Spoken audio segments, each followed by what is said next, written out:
Hello বন্ধুরা, date two লাভ মিন episode 11 নিয়ে ফিরে এলাম। এই ড্রামার বাকি ভিডিওগুলোর লিঙ্ক তোমরা ডেসক্রিপশন বক্সে পেয়ে যাবে। আর আমার এক্সপ্লেনেশন ভালো লাগলে চ্যানেলটিকে সাবস্ক্রাইব করে লাইক কমেন্ট শেয়ার করে দিও। তো চলো শুরু করি। এখানে আমরা উনবককে দেখি ও এখানে জুনহোর বাড়িতে এসেছে, এসে কিছু একটা খোঁজার চেষ্টা করছে। জুনো যখন নিজের স্টোরে যায় তখন ওর খেয়াল হয় যে ও বাড়ি তালা না দিয়েই চলে এসেছে, বাড়ির চাবিটা আনতে ভুলে গেছে।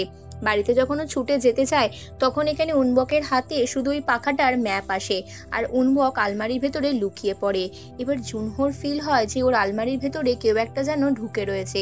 আলমারিটা এইভাবে খোলা ছিল না, তখন ও আলমারিটাকে খুলতে যায়। ঠিক তখনই ও হাঁ করে তাকিয়ে থাকে, তখনই ওর ফোনটা বেজে ওঠে। ফোনে এখানে কথা বলতে বলতে ও তখন চলে যায়, আর উনবক সেদিনকার মতন বেঁচে যায়। এরপর ওই পাখার ম্যাপটাকে হাতে নিয়ে উনবকও ওখান থেকে বেরিয়ে যায়। ও পিছু নেয় এখানে জুনহোর। উনবক তখনও বুঝে উঠতে পারে না যে জুনোর সাথে এই চাবির এই পাখার কি সম্পর্ক। তখনও মনে মনে ভাবে যে জুনো পুলিশ স্টেশনে যেটা বলেছে তার মানে কি তার সাথে কোনো সংযোগ আছে। এরপর জুনো সিয়ংশান গ্রামে চলে যায়। গ্রামের গার্ডরা বলে, তুমি অনেক ভালো কাজ করেছো, শুনলাম পুলিশকে তুমি চোর ধরতে হেল্পও করেছো। তারপরে ওকে গ্রামে যেতে আবেদন করে, আর ও গাড়িটা নিয়ে খুব জোরে চালায়, যেন এমন ভান করে সোগিয়নকে গাড়ি দিয়ে ধাক্কা মেরে দেবে। রাগের চোটে তেমনটাও করে না। সোগিয়নের সামনে গাড়ি থামালে সোগিয়ন বলে, তোমাকে বলেছি না ভালো করে গাড়ি চালাবে। জুনো তখন ইচ্ছে করে সোগিয়নের কাছে ক্ষমা চেয়ে নেয়, বলে এবার তো সবে শুরু খেলা। এখানেও সেরিয়াং এর বাবার সাথে প্ল্যান করে। সেরিয়াং এর বাবাকে একটা সেরামিক পট গিফট করে, বলে যে আমি শুনেছি আপনার সেরামিক পট খুব পছন্দ, তো শুনুন এবার ডিলটা, ওই গ্রামকে আপনি আপনার মুঠোয় নিয়ে আসবেন, আর আমার উদ্দেশ্য শুধু ওদেরকে বরবাদ করা। আমার তো শুধু আপনার মতন কাউকে একজন চাইছিলাম, আপনি আমার সাইডে তাহলে আছেন তো। সেরিয়াং এর বাবা এবার জুনহোর সাথে এখানে হাত মিলিয়ে নেয়, কারণ ওরও একটা জিনিস খারাপ লাগলো, সেটা হচ্ছে সোগিয়নের অ্যাটিটিউডটা। তো তারপরে ওরা দুজনে কি করবে সেটা পরে দেখবো। তার পরের সিনে আমরা এখানে দেখি সেরিয়াং এর বাবা এখানে বাইরে চলে আসে, এসে জুনহোকে বলে, তুমি এক্স্যাক্টলি কি চাও? তখন জুনো বলে, যা কিছু ইউজলেস সব আমি আমার পথ থেকে সরিয়ে দিই। এই কথাটার উত্তর সেরিয়াং এর বাবা বুঝতে পারে না। তারপর ক্যামিলির সেক্রেটারিকে দেখি, ও এখানে বলতে থাকে যে গ্রামের অনুষ্ঠানটা কবে হবে। ক্যামিলি বলে, খুব তাড়াতাড়ি আমরা সেটাকে করতে সমর্থ হব। এদিকে হংডোর মনটা অদ্ভুতভাবে খারাপ হয়ে থাকে। ওর মনে হয় যে আগের দিনের প্রোগ্রামটা ঠিকঠাকভাবে সফল হয়নি শুধুমাত্র ওরই জন্য। এরপর ক্যামিলি ওকে ডেডলাইন দেয় যে ওকে সুন্দর একটা ডিজাইন বানাতে হবে। বাড়ি ফেরার পথে খুব একটা খুশি থাকে না। তারপর উনবকের সাথে দেখা হলে উনবক বলে, তোমার কি শরীরটা খারাপ লাগছে? এখানে তখন কি হংডো বলে যে না, সেরকম কিছু নয়। হংডোকে এবার কি উনবক বলে যে তুমি বাড়ি থেকে একদম বেরোবে না, তুমি এখন কদিন বাড়িতে রেস্ট করো, তোমার শরীরটা খারাপ তাই জন্য। তো এখানে উনবকের বলা কথা মতন হংডো নিজের বাড়িতে রেস্ট করতে থাকে। এবার ওর ভাই হংহাক বলে যে দিদি সেরকম কিছুও হয়নি, তুই একটু বাড়াবাড়ি করছিস। তখন উনবক বলে যে ও নিজের স্বপ্নকে ছুঁতে যায়, তার জন্য আমি ওকে জাস্ট একটু হেল্প করছি। এরপর উনবক নিজের কাছেই প্রমিস করে যে হংহাককে আমি আর কষ্ট পেতে দেব না। এরপরও নিজের মনে কিছু একটা ভাবতে থাকে। এদিকে পুলিশরাও এখানে চোরকে, আসল চোরকে খোঁজার চেষ্টা করে। ওর বারবার করে দাদুর কথা মনে হয়, দাদুকে ভাবে যে ও কি জুনোর ব্যাপারে কিছু বলবে। জুনো এসবের সাথে ইনভলভ আছে, তাই জন্য ও গ্রামে দাদুর সাথে দেখা করতে চলে যায়। ও দাদুকে গিয়ে বলে যে আমার এখানে আসার কোনো ভুল মানে করো না। সোগিয়ন তখন বলে যে হ্যাঁ আমি সব কিছুই বুঝলাম। এবার চুরির ব্যাপারে আলোচনা হতে থাকে। এখানে ওর গার্ডকে বলে যে আমাদের গ্রামে বাইরের লোককে প্রবেশ করে। গার্ডরা বলে জুনহো ছাড়া আর তো কেউ করে না। এবার সকলের সন্দেহের তীর স্বাভাবিকভাবেই জুনহোর দিকে যায়। তার পরের সিনে আমরা এখানে দেখতে পাই জুনহোর বাড়িতে। জুনহো নিজের বাড়িতে আসল সেরামিক পটটাকে দেখতে থাকে। দেখে দেখে এখানে ডুপ্লিকেট পটটা আসলেও সেরিয়াং এর বাবাকে দিয়েছিল। এদিকে একই বিষয় নিয়ে উনা আর উনবক দুজনেই আলোচনা করতে থাকে। ওরা বলে যে কিছু একটা এভিডেন্স তো আমাদের বের করতেই হবে। তার পরের সিনে আমরা হংডোকে একটা গাছ কিনতে দেখি। এই গাছটা ও আসলে ডিজাইনার ইয়ংয়ের কাছ থেকে নেয়। ইয়ংকে বলে, তুমি আমাকে এভাবে দেখছো কেন? আমার খুব মন খারাপ লাগছে। ইয়ঙ্গি বলে, কি হয়েছে, তুমি এই গাছটা নিয়ে যাও, মন খারাপ করো না। এর পরের সিনে হংডো বাড়িতে গাছটা নিয়ে সে যত্ন করে। এদিকে পুলিশ অফিসার ইবক কোনোভাবেই চোর ধরার চেষ্টা করতে থাকে। এদিকে হংডোকে দেখেও এক প্রকারে ডিপ্রেশনে চলে গেছে। নাওয়া খাওয়া ছেড়ে ও বাড়িতে বসে সারাদিন বসে থাকে। সারাদিন শুধু কোনো রকমে খাবার খায় আর মোবাইলে ভিডিও দেখে, আর ওই গাছটাকে কিভাবে বাঁচাবে সেটারই চেষ্টা করে। এমনভাবে ও স্নান করা ছেড়ে দিয়েছে যে হংডোর গা থেকে বাজে গন্ধ বেরোচ্ছে। হংহাকা আর রুমের ভেতর যেতে পারছে না। এদিকে যে লোকটিকে ভুল ভেবে আনা হয়েছে জুনহোর জায়গায়, সেই লোকটিও বলতে থাকে আমি এসবের জন্য একদমই দায়ী নই। যেন তেন প্রকারে হংডো যেভাবেই হোক এই গাছটাকে বাঁচাতে চায়। এই গাছটার সাথে আসলেও নিজেকে রিলেট করে। তার পরের সিনে উনবককে দেখি ও হংডোকে ফোনে না পেয়ে ওর বাড়িতে আসে। এখানে বাড়িতে এসে দেখে যে ও এতটাই কুড়ে আর অলস প্রকৃতির হয়ে গেছে যে শুয়ে শুয়ে স্ট্র দিয়ে এখানে কোল্ড ড্রিঙ্ক খাচ্ছে। তখন ওকে পরিষ্কার পরিচ্ছন্ন করে একটা রেস্টুরেন্টে খেতে নিয়ে আসে। নিয়ে এসে বলে তোমার মন এত খারাপ হওয়ার কারণ কি? তখন হংডো কাঁদতে লাগে, বলে ওই গাছটাকে আমি অনেক বাঁচাবার চেষ্টা করেছি, ক্যামিলির রেপুটেশন আমি নষ্ট করে দিয়েছি, আমি জানি না আমি আর কোনো দিন সফল হতে পারবো কি না, আমার দ্বারা কি কোনো কাজ আদৌ হবে? উনবক তখন বলে তুমি এরকম বলছো কেন? তুমি আমাকে নতুন জীবন দিয়েছো, আমাকে নতুন বাঁচবার পথ দেখিয়েছো, আমার মনে সাহস জুগিয়েছো, তাহলে তুমি আমার টিচার, তুমি আমার শিক্ষিকা হয়ে তুমি এরকম কাজ কি করে করছো? ভালো মতন খাও আর মন অনেক খুশি রাখো। এরপর আমরা উনবককে দেখি যে ও নিজের কাজে ব্যস্ত হয়ে যায়। আর এদিকে হংডো তখনও মন খারাপ করে। ক্যামিলির সিইও জাং এখানে সোগিয়নের সাথে কথা বলে পারমিশন পেয়ে যায়, আর তার জন্য ওরা প্রচুর এক্সাইটেড থাকে। এবার ব্রিজের ওপর ঘুরতে ঘুরতে ক্যামিলি জাং বলে আমাদের জীবনটাকে নতুনভাবে শুরু করলে হয় না? সোগিয়ন বলে হ্যাঁ শুরু করছি তো, এই যে ব্যবসার দিক থেকে। তারপর সোগিয়নের সাথে ওর ওয়াইফের ব্যাপারে জিজ্ঞেস করে, বলে হ্যাঁ আমার ওয়াইফ একজন ভালো মহিলাই ছিল, তবে তাড়াতাড়ি আমাকে ছেড়ে চলে গেছে। তারপর জিজ্ঞেস করে তুমি বিয়ে করনি কেন? ক্যামিলি জাং বলে আর কখনো মনে হয়নি পিছন ফিরে তাকাই, তাই নিজের জীবনটাকে আর শুরু করতে চাইনি। সোগিয়নের পর আরও অনেক পুরনো কথা বলে দুজনেই এখানে হাঁটতে থাকে। এখানে ক্যামিলি জাং অনেক খুশি থাকে। ও সেক্রেটারিকে খুশির খবরটা দেয় যে অবশেষে গ্রামে আমাদের ফ্যাশন শোটা হচ্ছে। আর হংডোর বাড়িতে হঠাৎই চলে আসে। হংডোর বাড়িতে এসে নিজের ছবি দেখতে পায়। এরপর ক্যামিলি জাং বলে তাড়াতাড়ি রেডি হও, ফ্যাশন শোটা অনুষ্ঠিত হচ্ছে। এই বলে ওরা দুজনেই শ্যাম্পেন খেতে থাকে। আর ওকে বলে তুমি এবার ফাটিয়ে দাও আর নিজের বেস্টটা দেওয়ার চেষ্টা করো, আমি জানি তুমি পারবে।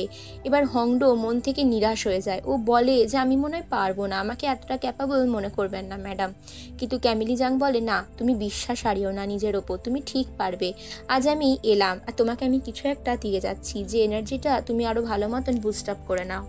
উনবক এরপর ভাবতে থাকে যে সত্যি কি আমি পারবো ওই ফ্যাশন শোটা? আমাকে পারতেই হবে, এত হার মানলে চলবে না। এরপরও ঘরের বাইরে ওই গাছটাকে রেখে দেয়। গাছটাকে বলে যে তুমি প্রকৃতির হাওয়া পেয়ে সুন্দরভাবে বেঁচে ওঠো। দূর থেকে উনবক এটা দেখতে পায় আর ওর গায়ে শাল জড়িয়ে দিয়ে বলে হ্যাঁ ও বেঁচে উঠবে, প্রকৃতির হাওয়া বাতাসেও নতুনভাবে নিজের জীবনকে খুঁজে পাবে। চলো আমরা ঘরে যাই। এর পরের সিনেও দেখা যায় যে হংডোকে প্রতিদিনই অফিসে দিয়ে আসতো। হংডোকে যত্ন করে অফিসে নিয়ে যায়, আর এতটাই যত্ন করে নিয়ে যায় যে রাস্তায় যতগুলো টার্নিং পয়েন্ট আসে ওর গলার কাছে হাত রেখে ওকে বলে আমরা এবার ডান দিক ঘুরবো, আমরা এবার বাঁ দিক ঘুরবো, একদম ট্রাফিক পুলিশের মতন। আর এই অবস্থা দেখে হংডোর তো কাশি লেগে যায়। হংডো বলে তুমি আমার গলার কাছে এরকম বারবার হাত দেওয়া বন্ধ করো, আমার অড লাগছে। দেখতে দেখতে ওরা হংডোর অফিসে পৌঁছে যায়। আর সেখানে যাওয়ার পরই একটা অদ্ভুত ঘটনাও দেখতে পায়। ওকে যখন এখানে জুস কিনে দিয়ে উনবক চলে যাচ্ছিল, হংডো সেটা খেতে খেতে ফিরে আসে। আর ওখানে ক্যামিলির সেক্রেটারি দেখে বলে বুঝতেই পেরেছি তোমাদের মধ্যে কিছু একটা চক্কর তো চলছে। এর পরের সিনে আমরা ক্যামিলিকে দেখি। ক্যামিলি দেখে যে হংডো একা কাজ করতে করতে হিমশিম খেয়ে যাচ্ছে। হংডোকে বলে যে ছেলেটির সাথেই কি তোমার এক্স্যাক্ট রিলেশন? তার পরের সিনে আমরা এখানে দেখি চিলবক, যাকে আমরা চোর ভাবছি, সে আসলে এখানে হংডো আর হংহাকের বাবা। ও এখানে ভাবে আমার ছেলে মেয়েগুলো কি করছে। এদিকে জুনহো ভাবে এই মালগুলো কি করে পাচার করব, নতুনভাবে ডিলিং কি করে করব। এই গ্রামের চোরের পিছনে যে আমি রয়েছি সেটা কোনোভাবে না আমি ধরা পড়ে যাই। উনবকের সাথে এরপর ওর কথোপকথনের কথা ভাবতে থাকে। উনবক যে ওকে যে কোনো সময় ধরে ফেলবে বা ওকে সন্দেহ করে সেটা জুনহোরও মনে হয়। যে জুনহো তখন ভাবে যে আমাকে যেভাবেই হোক ওর হাত থেকে পালাতেই হবে। উনবক বুঝতে পারে যে জুনহার কথার মধ্যে কিছু একটা অসঙ্গতি রয়েছে। এদিকে জুনহো পাগল হয়ে যায় জিনিসগুলো বিক্রি করতে পারছে না বলে। ও প্রচুর ডুপ্লিকেট মাল বানায়, কারণ ওর মেন উদ্দেশ্য হচ্ছে সিয়ংশান গ্রামের নামে ডুপ্লিকেট মাল বানিয়ে বদনাম করা। এদিকে চিলবক নিজের ছেলে মেয়েকে দেখতে ওদের বাড়ির কাছে চলে আসে। ওদের ছেলে হংহাক বাইরে বেরোলো ওর বাবাকে দেখতে পায় না। তখন এখানে চিলবক ভাবে যে ছেলেটা আমার সেরকমই খ্যাপা রইল। হ্যাঁ আমার হয়তো অন্যায় হয়েছে ছেলেবেলায় ওদেরকে ছেড়ে দিয়ে এই সমস্ত কাজে নিযুক্ত হওয়া। তার পরের সিনেই হংডো বাইরে বেরিয়ে আসে গাছে জল দিতে। তখনও দেখে ব্যানানা মিল্কশেক কে একটা যেন বাইরে ওর আর ভাইয়ের জন্য রেখে গেছে।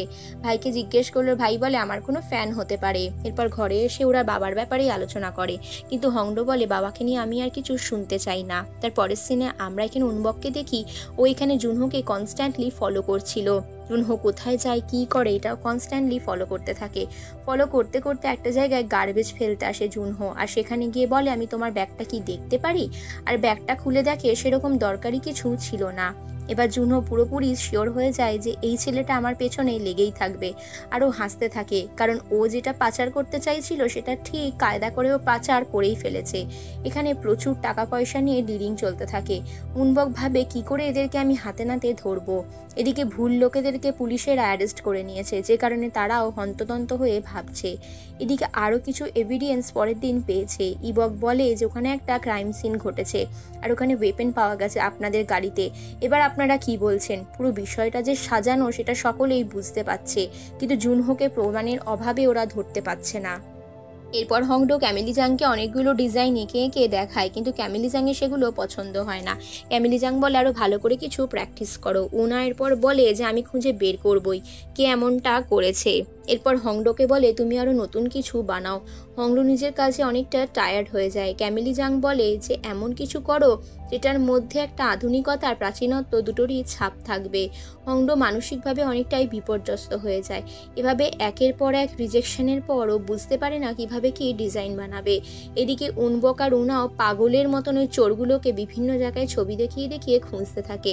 ওরা বুঝতে পারে না এই চোরগুলো যারা চুরি করে জিনিসগুলো কিনছে তাদেরকে মেনলি আগে ধরা উচিত, কারণ তারাই বাইরে মালটা পাচার করছে। এদিকে পরের সিনে দেখি হংডো ওই গাছটাকে দেখতে পায়, যে গাছটা উনবক ওর সাথে ছিল। তো ওই গাছটা দেখে জীবন্ত হয়ে গেছে। এরপরও সুন্দর একটা ড্রেসের ডিজাইন বানায়, যে ড্রেসের ডিজাইনটা এখানে ক্যামেলি জাংয়ের পছন্দ হয়ে যায়। তখনও প্রচুর এক্সাইটেড হয়ে যায়। এবার বলে এই ড্রেসটাই বানাতে থাকো। তার পরের সিনে আমরা উনবককে দেখি ওইখানে উনার সাথে আলোচনা করছে যে কিভাবে এটা প্রুফ করবে।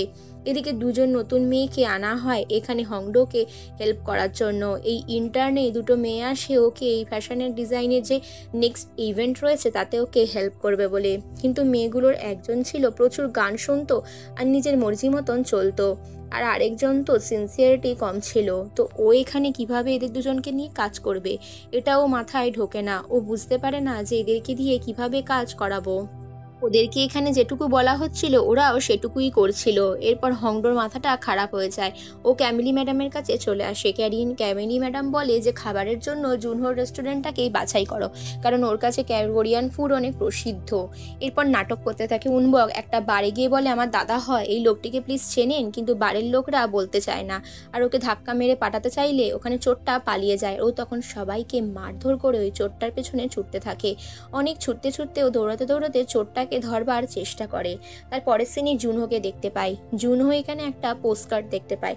সে কার্ডটা বের করে ও হাতে দুরুপের তাস পেয়ে যায়। তারপরের সিনে হংডোকে দেখি।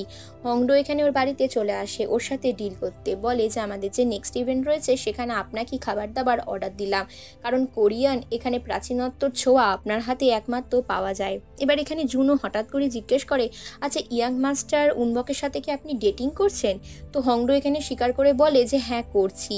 তারপরের সিনে এখানে জুনহোর ফোন আসলেও বাইরে চলে যায় কথা বলতে। তো কৌতূহলবশত হংডো ওর ঘরের চারিদিক ঘুরে ঘুরে দেখছিল।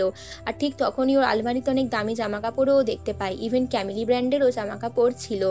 আলমারির মধ্যে কিছু একটা সন্দেহজনকও দেখে। আলমারিটা যখন খোলে আলমারির মধ্যেও অনেক ধরনের ফ্যাশনিং ড্রেস এখানে ছিল। আর ওগুলো সরাতে সরাতে ও একটা গুপ্ত দরজা খুঁজে পেয়ে যায়। যে দরজাটাকে একটুখানি ধাক্কা মারতেই ও একটা ভেতরের রাস্তা পেয়ে যায়। আর রাস্তাটা দিয়ে হাঁটতে হাঁটতে ও যে ঘরে পৌঁছায় সেই ঘরটাই ছিল আসল ঘর। এবার জুনহো যখন ঘরের ভেতর ঢোকে দরজার লক খোলার আওয়াজ পেয়ে দুজনেই হাঁ করে দরজার দিকে তাকিয়ে থাকে। এরপরে একটা ফ্ল্যাশব্যাকে ঘটনা দেখানো হয়। উনবক এখানে নিজে একটা নতুন গাছ কিনে ওই পুরনো মরা গাছটা সরিয়ে দেয় শুধুমাত্র হংডোর মন ভালো করার জন্য। হয়তো এটাই ভালোবাসা। আর এদিকে চিলবককে দেখিও ছেলে মেয়েকে দেখে লুকিয়ে লুকিয়ে গ্রামে ঢোকার চেষ্টা করে সোগেয়নের চোখকে ফাঁকি দিতে। আর এখানে এই পর্ব শেষ হয়।